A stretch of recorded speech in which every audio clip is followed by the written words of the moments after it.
No Ceilings continues to put out the best mock drafts. On today's episode, we have picks 25 through 30. Let's lock in and find out why we're the best. You are Locked On NBA Draft with No Ceilings, your daily podcast on the future stars of the NBA, part of the Locked On Podcast Network, your team every day. Welcome back to Locked On NBA Draft with No Ceilings. Thanks as always for making us your first listen of the day, and also thanks for helping the Lodcast. Wow, the Locked On Podcast Network become the best podcast network, the number one on the planet. I don't know, but we're the best, and it's great to be back.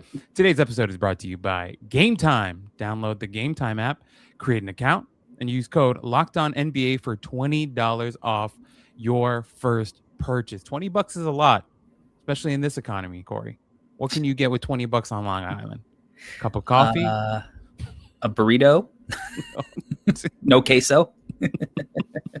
$20 for burrito with no queso. But my name's Albert Ghim, and I'm back, as always, with my co-host, Corey Tulaba, PhD in the pick and roll, and whatever pizza he desires to make. Corey, we're back, and we're wrapping up the mock draft today. I want to thank you for holding things down for me while I was away the other day. It was a busy, wild day, but got to see a lot of great things, and we'll talk about some stuff soon. But I'm really excited for this back end of our mock draft 3.0. It's been a really exciting one. I think we've got even more exciting picks to make. But before we jump in, really quickly, Corey, it's Friday. Yeah. More exciting basketball coming up. Conference play. We're in the heart of it now. Yes, Talk to me a little bit about your plans for the weekend, maybe something you're looking forward to. What do we have going on? Well, there's supposed to be a major storm hitting the East Coast. Now, I think the weekend is mostly safe until Sunday night. And then I think we're potentially supposed to get like feet of snow. So I think the weekend is going to be spent preparing for danger. I don't know. Like they're reporting possible like power outages.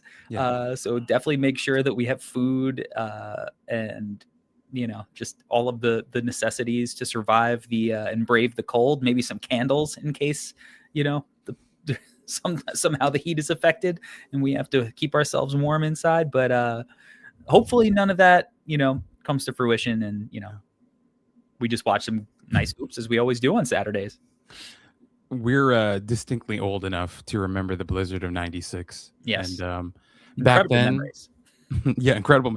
I remember walking into Madison Square Park, which was right across the street from the building that I lived in. And for, a little piece of trivia, first Shake Shack ever was opened in Madison Square Park, and I was there for that. But I just remember there being so much snow and not a lot of people being out there. It felt like a zombie apocalypse, but just snow everywhere. Yeah. And now I live in Los Angeles. Which every day I walk outside, I'm like, get me to California, man. It's cold. It's brick. Oh God. But yeah, it's great to be back, guys. And as I mentioned, while Corey's going to be surviving the snow, I'll be here in LA, and we've got a lot of fun basketball that's going on right now. And with all that being said, here we are with our mock draft, and with picks 25 through 30, we tried to really make this as interesting as possible. And I think, Corey, the overarching kind of theme that I'm seeing here is we found good value in picks 25 through 30. We found some great value here. And so we're going to jump right into it. And with pick number 25 in our mock draft 3.0, Corey, please let us know, who did you pick, and talk to us about this selection. So the Celtics were on the clock at pick 25, and I took Tunde Yesefu here. Somebody that I think you and I are both collectively a little bit higher on than, maybe most people in the media. And not just, some kind of anchoring bias because we saw this cool stuff in the All-Star circuit, the high school All-Star circuit with McDonald's and Hoop Summit, et cetera. I think Tunde has been pretty solid this year. There's definitely things that I know he needs to improve on. There's always going to be questions about, his ability to read defenses and make plays for others. Is he a good enough shooter to kind of leverage what he is as a player as far as his mentality to score and whatnot? But I think that for a guy who is raw, quote unquote, he's like being unbelievably productive for somebody who like has this amount of rawness as his baseline. And, when I look at the Celtics, it's funny because, as players on their roster, like the guys who play, they're all very polished. But this is a team who's developmentally has taken chances on some guys who are a little bit more raw and let them develop. We see the leap that Josh Minott has taken, right? They drafted Jordan Walsh and let him develop in the G League for a while. And, really this year is his first year where he's getting like, some real minutes. Like he's averaging 19 minutes a game, and his developmental path, you go, wow, he's at 56, 44, 81 shooting splits this year in those minutes. Like they took their time. They were patient. With him, I remember speaking to somebody within the team, and they were like, we think he could be Mikal Bridges, and while that remains to be seen, like, okay, flashes. Hugo Gonzalez is a guy who, definitely had pedigree from his play overseas, but, we didn't really get to see him on much last year, while everybody else was playing minutes. And there was this like, all right, maybe he's a little too raw. The jumper's not there. Obviously he's playing on a loaded pro team overseas, and he was good in, the youth competitions, but, there's still like, what's the shot like? There were questions. Is he an athlete? And that's it, like a defender. And maybe so. And not that he's, lighting the world on fire this year, but I think Celtics fans are pretty stoked on Hugo with his motor and what he could bring in this, kind of role player position. And so I think that they're just a team that's really good at developing these raw players and kind of turning them into valuable players for what they do. And I think Tunde could, be next up. I mean, look, they've also gone the other way, right? They took Baylor Shireman a couple of years ago, and he's this older, polished, skilled guy, and it didn't work yet. It hasn't worked yet. Maybe it will. We're not giving up, but like they've had a lot of success with these raw athletic guys. Tunde fits the bill, man. Baylor, the situation itself is not my favorite situation, and he's still been really productive. So I don't know. I thought like as far as team fit and value play, like I felt like the match was perfect. Yeah. No, like we've talked about this on previous pods, but it's still difficult to do what he's doing, to be a freshman, to be at this new level now, and for him to be as productive as he has been. I don't think it should just be kind of swept under the rug and just assume that he would do this. The fact that he's lived up to it, I think he deserves a lot of credit. Now, it hasn't been perfect, to your point. And also, even if you look at like his shooting splits right now, he's down to 29.3% from three. But, the free throw shooting still there, 78% from the line. Let's see how many taken per game. Only 3.6 per game. Maybe we'd like to see that go up a little bit. But, still across the line, there are good things. 2.2 steals per game. That's good, right? Good production. His defensive like stock metric, four steal, 2 block percentage. Right. I like that. Yeah. Crashing the offensive glass like crazy. Mm-hmm. I'd like to see him get to the line more because he is such a good athlete and downhill driver. And sometimes part of, I think like, because he's got a 56.6 true shooting, which is, not necessarily terrible by any means. And, but I think his efficiency could really bump up if he stops trying to, kind of finesse his way to the rim sometimes and just really initiate contact. Because that to me right now is more of a concern than the playmaking, because yes, the playmaking is not excellent, but he also doesn't turn the ball over a ton. He's only had a 12 turnover percentage, and he's carrying a 27.2 usage. So like, this is a guy who has the ball in his hands a lot and is getting shots up, and he's not turning it over. So to me, if he can just continue to get to the line, and then the feel stuff, we we work on, because it's not like devastatingly bad by any Right. means. So the feel stuff we just work on as he develops, and we take his time. You know, he hit some time in Maine, and you know, I think he's had a better season than people want to give him credit for. Right. And to your point about the free throws, like, he's so strong and athletic, and he has the capability to, you know, finish through contact and play through contact. So yeah, would love to see him do more of that. Yeah, But absolutely. yeah, and situationally with the Celtics, love that fit. Great opportunity for him to kind of take his time. That team being, you know, a title contending team year after year.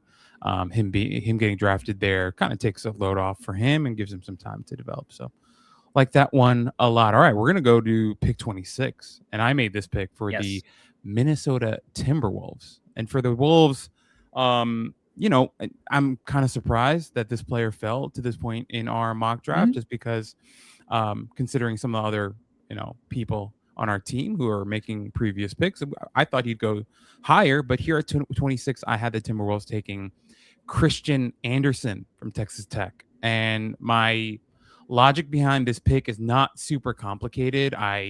We've been talking about this all year long with the Timberwolves and how they need some help at guard.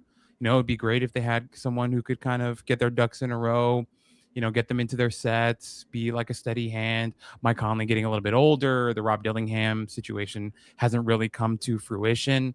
I did a little bit of deep dive into the Timberwolves here, Corey, and looked up some of their, you know, advanced stuff or whatever and their lineups. And I noticed there are two lineups that they use the most per game average. The first one is Gobert, Randall, DiVincenzo, Edwards, McDaniels. So no point guard, right? The second one, and this one they're, you know, using 11.7 minutes per game, Randall, DiVincenzo, Anthony Edwards, McDaniels, and Berenger. So both of them, no real traditional point guard there. And yet I know that this team would love to find one. And if you look at their minutes per game right now, they've got Conley at like 18 minutes a game, Bones Highland at 14 minutes a game. And then you have Dillingham all the way down there at like 9 minutes per game. So, you know, I think this team would benefit from finding, you know, a guard who can bring in some stability, who can move the ball. And when we talk about Christian Anderson, we get a small guard here who's roughly, 6'2", right? I think he's 6'2". He may be listed at 6'3", okay. but, you know, we'll So, see. we'll see. We'll see it all, you know, it'll all come to fruition at some point. But, you know, I've seen him in person, and I don't think that, like, that is an inaccurate. Like, when I saw him, I was actually like, oh, he looks like he's, like, got some height to him. Nice. The bigger concern as far as, like, stature is he's very slight of frame. You know, he's 165 on Sports Reference. He's listed at 165. Yeah. You like that a little bit higher, but overall having a great season. 19.8 points per game, 7.4 assists per game, just under 4 rebounds. He's like 3.5 rebounds, but shooting splits at 48.6 from the field, 42.9% from three, 76% from the free throw line. And I think the thing that you get with Christian Anderson is you obviously get the shooting and the scoring capability that he has. And of course, you know, he's not a perfect pick. We're talking about a guy who in our mock draft is getting taken with a 26th pick, you know, not a perfect player. However, the scoring is legit, the shooting is legit, and the passing is there as well. I mean, averaging 7+ assists per game in college is not an easy thing to do. And when you watch Christian Anderson, he's got some real passing chops to him. And so if you imagine him coming in now in the same way that Dillingham and all these guys haven't had like the biggest opportunity, but maybe Christian Anderson comes in and then, you know, they see him in practice, they see him, you know, in the preseason, and maybe it's a different vibe. Maybe they're more interested in his skill set. Maybe he feels a little bit more reliable, more ready for the pro game. It could be a different situation, but it seems like Minnesota is looking for a guard of his type, of his ilk. And I think with Christian Anderson lasting as long as he did in our mock draft, this felt like a seamless fit. And to be really fair and honest, Nathan, if you're watching, if you're listening, we thought you were going to take him higher. You love Christian Anderson. So I was shocked to see him on the board here at 26. And I just felt like the value proposition here and the fit and also even the ceiling of the type of guard that he could become. Yeah. I thought this was I hate to pat myself on the back, but here I go. I really like the pick, and I think it's a good one. Well, just quickly on the ceiling, one of the things that's interesting, he is creating so much offense for himself. Like, he is only 16.7% assisted at the rim. Now, he hasn't gotten to the rim a ton because, he's not like super bursty. Right. So like, the blow, he does have to sometimes kind of pull it out and settle for jumpers. I mean, but he's hitting all of his jumpers at such a high clip, but 17% assisted. Bart has him at 69% overall at the rim. 2-point shots outside of rim attempts, only 4% assisted and 41% on those jumpers. And then 3-pointers, he's only 42.6% assisted. So he's self-creating a ton of threes, and he's shooting 45.3% overall on heavy volume of threes. He's already taken 150 attempts at this point of the season. So, I mean, he's a real deal shooter. I wish the free throw percentage was a little higher, and, because then we could be talking, I think, like some kind of elite ceiling potentially. But there's no doubt that he can really, really shoot the crap out of the ball. So to get value like this, even on the back of the Dillingham pick, I think, at this point of the draft, it's a much more worthwhile bet than obviously where they took Rob and, how that scenario is played out. Right. No, absolutely. Excited for this one. I mean, if it were to happen, obviously this is real life. This is a mock draft. But it could be a really interesting pick. And with that in mind, those were picks 25 and 26. And after the break, we're going to get into picks 27 and 28.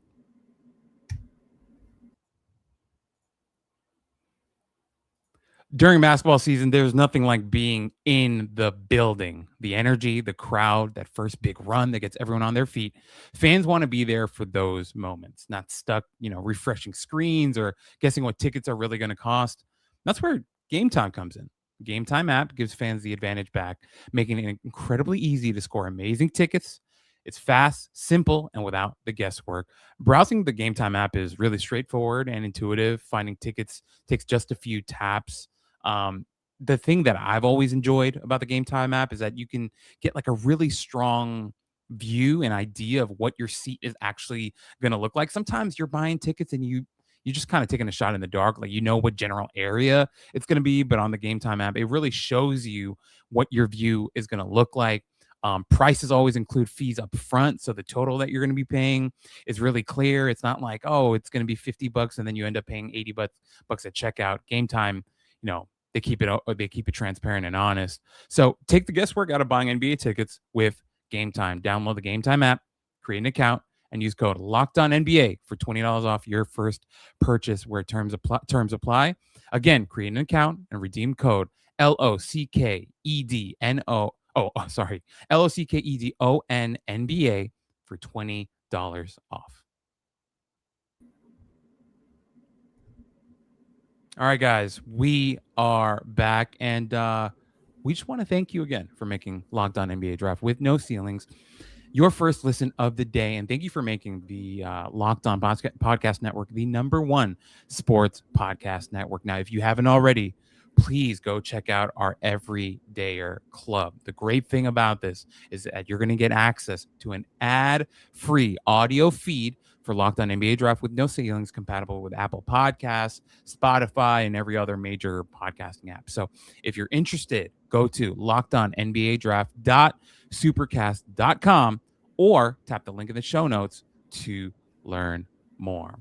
All right, Corey, we're going to get into the meat and potatoes of it's just the next segment, but of our mock draft. But we've got picks 27 and 28. For 27, we got the Cavs. 28, we have the Nuggets.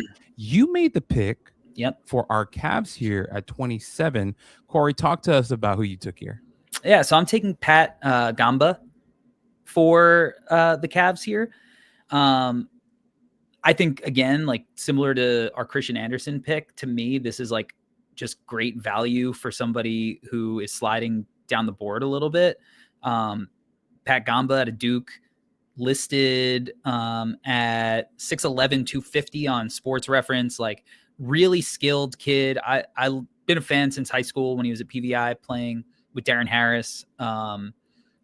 last year, obviously he had Malawach in front of him, but like this was a guy that we all knew could really play and was like showing flashes. He was dealing with injuries and whatnot, but we knew like when he gets back on the court, this is a real deal prospect. And so this year, he's up to 11.6 rebounds, 2 assists to just 1.5 turnovers, 1.4 blocks per game. Some of the more advanced numbers, 10.2 BPM, which is great. 7% block percentage, which is it's okay, but it's right around where Malawach's was at last year. So I do wonder if there's some system stuff that's keeping the rim protection numbers around there. But I just love the fit for Cleveland here. I mean, we know that they have their 2 bigs and Mobley and Jared Allen, and those 2 dudes are awesome. But after that, I mean, you're looking at the Larry Nance, Thomas Bryant, and I feel like getting Gamba allows some flexibility for Cleveland going forward, while getting a player who I think could kind of play right away and contribute to a team that's obviously trying to win. Now, they're not having the year that they've hoped for. They've dealt with a ton of injuries. Darius Garland has, not been who he has been over the last however many years. Yep. He's dealing with injuries. Sam Merrill, Max Strus, these guys have been injured in and out, but there are still some bright spots. Jalen Tyson's been good. Yep. Even Tyrese Proctor's had moments, right? So Naquan Tomlin, I think has flashed some stuff, but just their front court depth, I think, is still kind of their weak spot right now. And I think Gamba can easily play any kind of style with this team, provide some real minutes and allow some flexibility in the future in case they do want to move Allen. And, you could still go too big in that scenario, and you can get somebody who fills the space elsewhere. Yeah, Cleveland being a conference rival of my favorite New York Knicks. I don't mean to put this out in the air, but, as you mentioned, they're not having exactly the season that they were hoping to have, especially after last season where they were juggernauts. They felt like they won every single game. So I don't mean to put this in the air, but if this season also ends with them not winning the title, this could be the year where they kind of start, sniffing around and start wondering, do we need to break up the Allen and Mobley front court? Do we need to do something about guard? There might be a lot of things up in the air, but, bringing in a guy like Gamba, like his game's not very complicated right now. That doesn't mean that he doesn't have a high ceiling.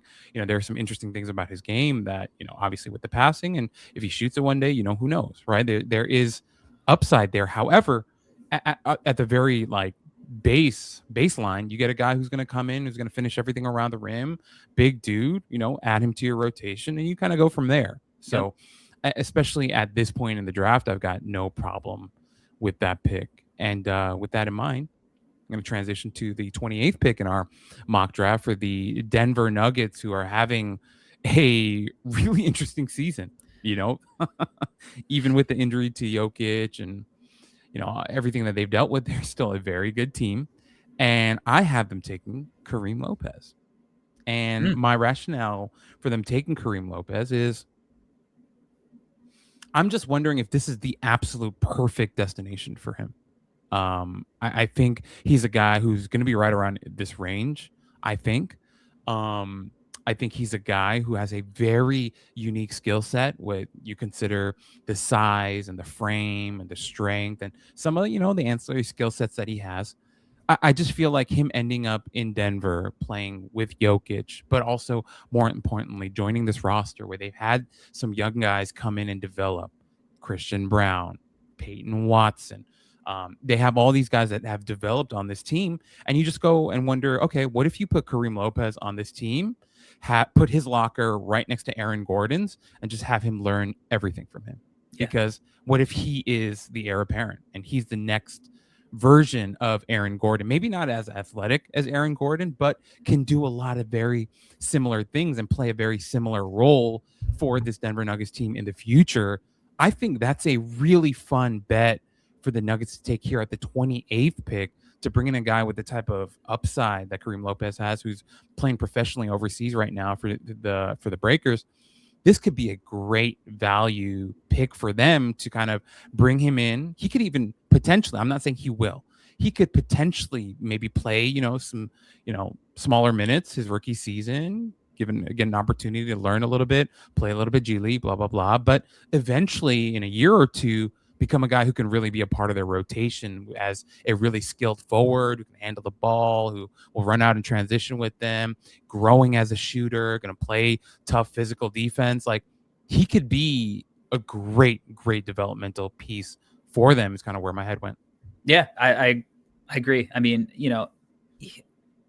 every time you watch, you just go, oh my gosh, look at that frame and the hands, right? Like it's the perfect fit for all the reasons that you said, because he has all these ancillary skills that we've seen. You don't have to like talk yourself into this is going to, be the next Paul George or anything like that. Right. And you're playing next to the greatest amplifier of our time. Right. Like ultimately. So he's going to help you reach whatever ceiling you might have if you work at it. So he's a guy who is big enough to defend like multiple positions.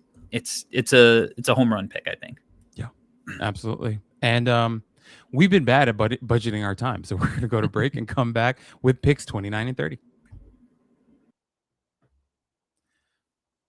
Fridays already feel different during the basketball season, and FanDuel is making them even better.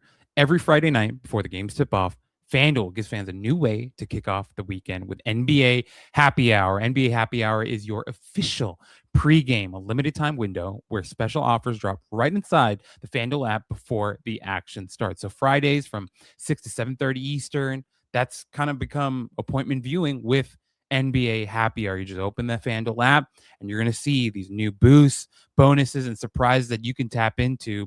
And it kind of adds that extra layer of excitement and fun to Friday night basketball. So for tip off, check the FanDuel app and see what's dropping during NBA Happy Hour every Friday from 6 to 7:30 p.m. Eastern. A little basketball, a little action, and a whole lot of Friday energy. That's NBA Happy Hour only on FanDuel, the official sportsbook partner of the NBA. All right, guys, we are back with picks 29 and 30. Shame on me and Corey for being bad about our time. But Corey, with the 29 pick for the Detroit Pistons, you have them selecting Amani Hansberry out of Virginia Tech. I'm probably the highest on Amani Hansberry out of maybe anyone in the universe outside of the Virginia Tech coaching staff and his family. And truth be told, at this point, I don't know if, I think the NIL money might be too much that he comes back next year, but I look at, the Detroit Pistons, and this is a team first in the East, right? And they have an identity. They're tough. They're physical. They have, a true engine that they rely on. And I look at their front court, Jalen Duren, big, tough, physical. Ron Holland is a dog, right? Has really made an impact defensively. Isaiah Stewart, just a mean, tough, physical dude. Let's give them another one. Like Amani Hansberry is a tough, physical dude who I think fits the mentality of the Detroit Pistons, and in my opinion is having a really underrated year. 16 points, 9 rebounds, almost 3 assists to just 2 turnovers, 1.6 steals, 0.8 blocks. I mean, this is a guy who does a little bit of everything.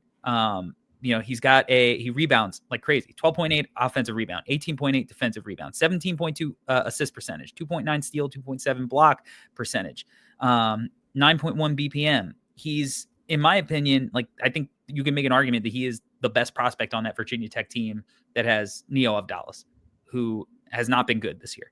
Outside of a few like highlight games, Abdalas has been really underwhelming. For a guy who, yes, has interesting skills and a team is going to bet on him, but he has not been one of the more impactful players on that team. I think their guy is Hansberry.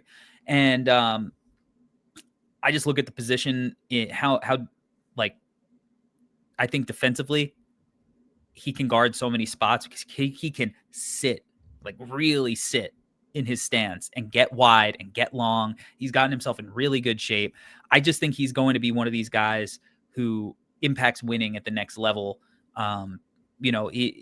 He's continued to improve his efficiency year after year after year. So if he's not a this year guy, that's okay. But I'm taking him at the end of this mock draft because I believe in him in his future. Absolutely, Corey. And I would love to add more on that, but we're tight on time. But I like it. He's a rough and tumble forward who has some skills to him. Adding him to this Pistons team, how could you say no? You're just giving them more of what they're good at. So love that. The 30th pick to the Washington Wizards. This one was a hard pick for me. I went back and forth, weighing a lot of different names against each other, but I just decided to kind of go with a guy who I thought might be worth a first round bet on. I took Chris Sinak from Houston, and my rationale is like, number one, I don't even know if he comes out this year. I feel like he could either go back or transfer or whatever. But if he does, I think the idea is with this young Wizards team, they're not looking to go anywhere super soon. They have a lot of young guys. They're trying to develop guys. Why not take another bet on a guy like Chris Sinak, 6'11", big guy, potentially could be able to shoot it consistently in the future. Potentially, maybe. I think he's going to shoot. Okay. Yeah, I agree. And seeing him in person too. I mean, I know we saw him at the Hoop Summit, but I saw him again, last month in their game against Arkansas, and the shot's clean. Yeah, and more importantly, he's been shooting it better recently too, and he's taken more of them. And Houston's making a point to find him to take open jumpers. So like that a lot. Good on the boards, good length. At the very worst, you get like a developmental big who could one day either become a starter or someone who could play with Alexander Sarr, or he's his backup. And I'm okay with all of that, especially at pick 30. And I think there's enough there to be interested in using the last pick in the first draft on him. So that was my rationale for Chris Sinak. And I love it. Yeah. This is great value for Sinak. All the questions that you have to get him with the last pick of the draft, given his physical tools, yes, he doesn't block as many shots as you want, but the dude is still really long and really tall and really, has a lot of skills. So at this pick, you leave really happy. If you're Washington, because you're walking away in the draft with AJ DeBonsa and Chris Sinak in our mock. Nike Hoop Summit teammates last year. So they got some chemistry. But we really hope you guys enjoyed our mock draft. Really quickly before we go, just want to review the picks that we made. At 25 for the Celtics, we had them taking Tunde Yesufu. At 26, we had the Timberwolves taking Christian Anderson. At 27, we had the Cavs taking Pat Gongba. At 28, we had the Nuggets taking Kareem Lopez. 29, we had the Pistons taking Amani Hansberry. And at 30, we had the Wizards taking Chris Sinak. We really hope you guys enjoyed this mock draft 3.0. Obviously, we're going to have more exciting stuff for you guys coming in the future, including next week. We'll have more fun pods. But thanks, as always, for rocking with us. I'm Albert. He's Corey. Talk to you guys soon.